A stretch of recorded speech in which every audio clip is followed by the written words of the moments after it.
Well, congratulations. How are you feeling? Feeling amazing, feeling what it feels like to win a fight, Very excited. Obviously, it was a decision. I always go for wins, so the decision part's unfortunate, but I stuck to the game plan, kept doing the right things. I think I showed a lot of improvement in this fight that people hadn't seen prior, and hopefully I'll keep doing that. I think I've cemented my place in the top 15, and I don't plan on leaving. Is this the kind of fight that you expected from her? Did you expect I know you say you want the finish, but did you expect that you may have to go the 3 rounds with her? Absolutely. She's a durable fighter. Andrea's not a pushover. I knew that when I called her out. I knew this was going to be a competitive fight, and I think I went in there and showed that maybe it wasn't so competitive, but very excited. She did a good job in various positions, and I was ready for high volume, high-level striking, and potential new wrestling that she's included too. So was ready for it all and went out there and showed that I was ready for it all. Was there anything about her that surprised you? Her grappling was good, but no, honestly, I expected everything that was there. I expected her to be coming up forward a little bit more than she did, to be honest, but everything else was on point. When do you want to get back in there? May. Let's get me in there soon. I was joking with them. I was like, you're giving me a week's suspension? Now I got to wait 2 weeks? I'm ready to get back in there anytime. I stay ready. I stay lean. I never stop sparring, never stop training, whether I'm at home visiting or not. I'm always training. So I'm ready to get in there again fast. I do not like having this 2 fights a year thing. I want 3, I want 4, I want 5. And a lot of people don't know I'm not the one that makes those decisions, right? But I'll stay ready so that I can have as many fights as possible this year. Do you have a name you'd like to call out?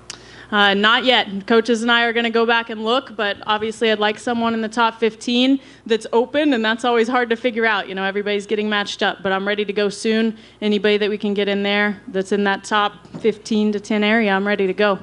And you mentioned it's difficult sometimes. Which is more important, having the top 15 opponent or having the date that you want? I think the date, I could have a top 15 opponent and it'd be in December and I wouldn't be too happy, I want to have a fight in May, June, and as long as I'm getting paid the same, I don't really care who's in front of me, to be honest. And last question, probably most important one, did you bring any pickles? I have my cards. Everybody already took my pickles. I brought 3 jars and they're gone.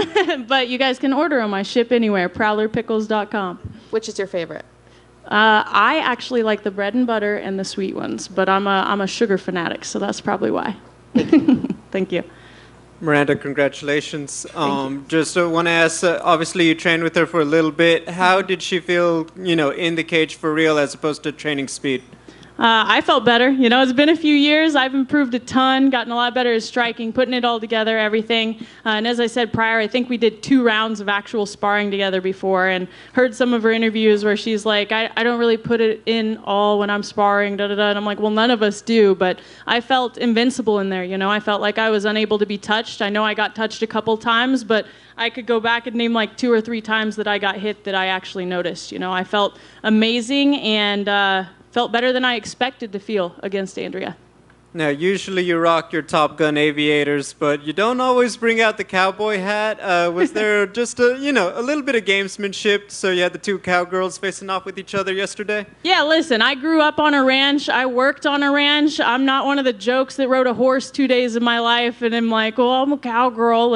I just thought it'd be funny, They want to say cowgirl versus country girl, whatever, so I thought it'd be a nice little play. I'm like, if anybody deserves the cowboy hat out there, I think it's me, and thought I'd just make a nice little American-friendly joke there by wearing it. Now, I think a lot of fans may not realize just how many things you have going on outside of fighting. You Yes, have sir. a full-time job. You are building the pickle business. You have an art business. I mean, when you get home on Monday, a lot of fighters, hey, I'm going on vacation. Just how busy are you outside of training camp and right after a fight? Pretty busy, I'll be going home and shipping out packages of pickles and stuff that hopefully people have bought. I'm big about fighting's not the only thing I have in my life, and fighting's not going to last my whole life either. I can't be 50 fighting, so I need to have something afterwards that's ready for me and hopefully be able to make a living for my family without me having to go to a 9 to 5 if I get hurt during a fight or if I just decide I'm done. I don't want to be going and working as a waitress again like I was when I was 18. So trying to set up this life to where I have a lot of options and be an entrepreneur and use my intelligence and use this platform that I have not only to do good, like the auctions that I'm trying to put up with my fight gear for survivors of human trafficking and stuff, but also make a business that hopefully my whole family can use to make a living someday. Final question. With that, auctioning the gear, just obviously a noble cause, but what was it that really got your attention that said, this is what I really want to, this is the cause I want to help out by selling my stuff? Yeah, listen, it's always been survivors of human trafficking for the past few years for me. I chose Light, which is actually based in Denver, Colorado, where I'm local right now, and it's like a legal team that supports and gets survivors out of very bad situations, from custody battles to crimes that they've been forced to commit, those kind of things. So I'm big and passionate about that thing. I teach self-defense, I teach jiu-jitsu when I can, and I'm huge about it for survivors of assault and sexual assault, and everything I do from that perspective, I want to go towards those people, the people who I can really make a difference in their lives, and if it helps one person, then I feel like I've done the best that I can. Last one, just obviously having trained together with her, any words exchanged after the fight with Andrea? Just thank you for taking this fight. I appreciate you. You're still an inspiration. You know, that's really all I said to her. She still is. Win, lose, we're going to be acquaintances tomorrow. Still have her number. I'll still probably check in on her, make sure she's good, and pray for her safety and health as well. Congratulations. Thank you very much. Congratulations, Miranda, right here. Congratulations on the win.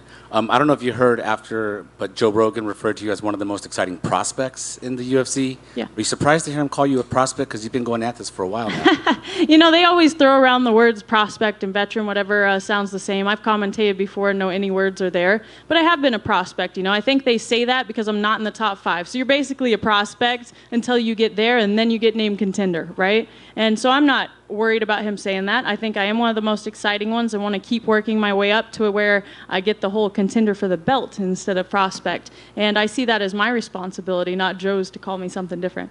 Where do you think, would the next fight be the one where you graduate to no longer being a prospect?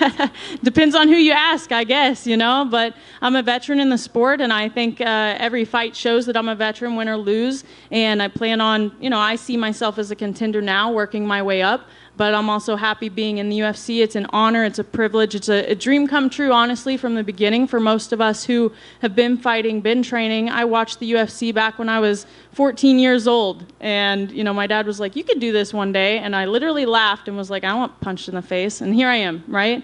So I don't care what they call me. I'm here. I'm happy. And I know who I am. And I know how good I am. Congratulations. Thank you. Thank you very much. Congrats on the big win. Thank you, sir. Awesome. You're welcome.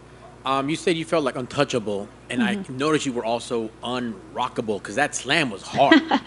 Yeah, the slam and the back fist, I know, landed. The slam, I'm used to being thrown around. I don't just train with like little girls in training. I train with the guys. I've done college wrestling before and gotten slammed a lot harder than that's ever been. Heck, I get slammed harder than that when I'm at home wrestling around on the living room floor, you know? So it's not a problem to me. We're in the middle of a fight. It's not always going to go absolutely perfect. The thing that's important is how I react to it, get up and keep going. And I think I did a good job of that. You know, her back fist landed, but it wasn't any harder than what I've gotten hit by Raquel Pennington when we're in there sparring, right? So I was ready to just keep going forward, keep focused, keep disciplined. And if you guys heard in my corner, that was a big word tonight, is stay disciplined, stay disciplined.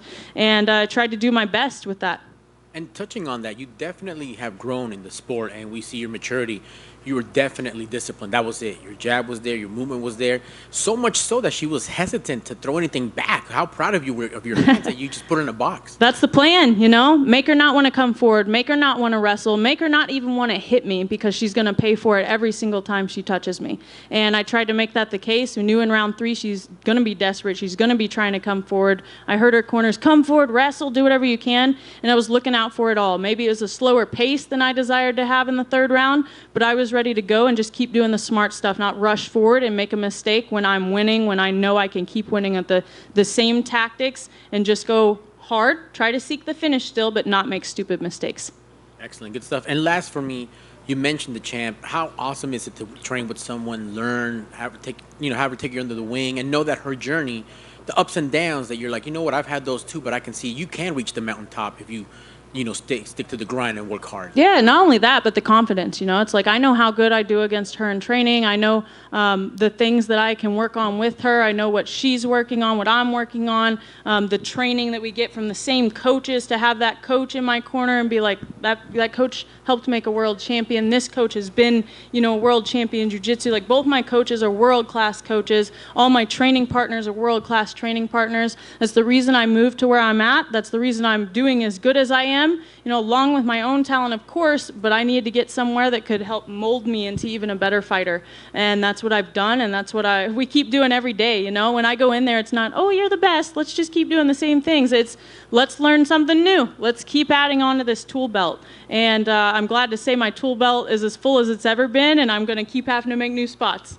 That's awesome. Congratulations, and great surrounding yourself with the right people. It showed tonight. Good job. Thank you, sir. Which is hotter, the spicy barbecue or the sweet fire? The spicy barbecue, actually, and my hottest pickles are the spicy dill. But that spicy barbecue is a big popular one right now. It's pretty rare. Was cooking always a part of your life, or did you have somebody that kind of pushed you into pickling? And that No, sort of like thing? homesteading, I would say. I grew up where we made our own meat, we got our own milk, we had our own vegetables that we vacuum sealed, we froze, we canned, we pickled, we did all of it. So I have a lot of those kind of base talents, I guess you'd say, that I learned as a kid.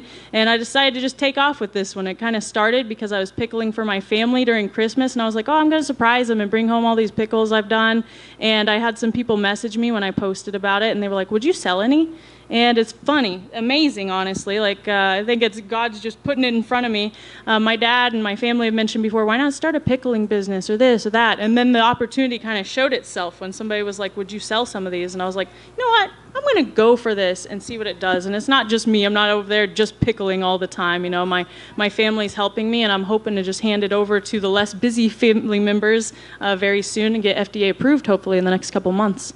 That's awesome. What's the biggest thing that you've learned about the whole business side of things? I'm sure it's tough to try to make a business at the same time as training, but what have you learned of yourself kind of in this whole process? Yeah, honestly, I've started other LLCs and stuff before. I've been learning, reading books. My dad has his own business and has had for a while. He's kind of my financial junkie when it comes to going up to him and saying, all right, what do I do now? How do I do this loan or work with this, make it tax advantage, whatever it is. I keep learning, though, just every time I start something like this pickle thing with food and having to get FDA approved. Man, lots of regulations, but I'm figuring it out slowly. And this fight came first, so I kind of pushed that over to the side for a while, and then I'll bring it back into a focus or hand it off to someone else in the family so they can make it their focus and make a living off of it until I'm done. That's awesome. Best of Thank luck you, with sir. that. Appreciate it. Thank you, everyone. I appreciate it. Have a great day.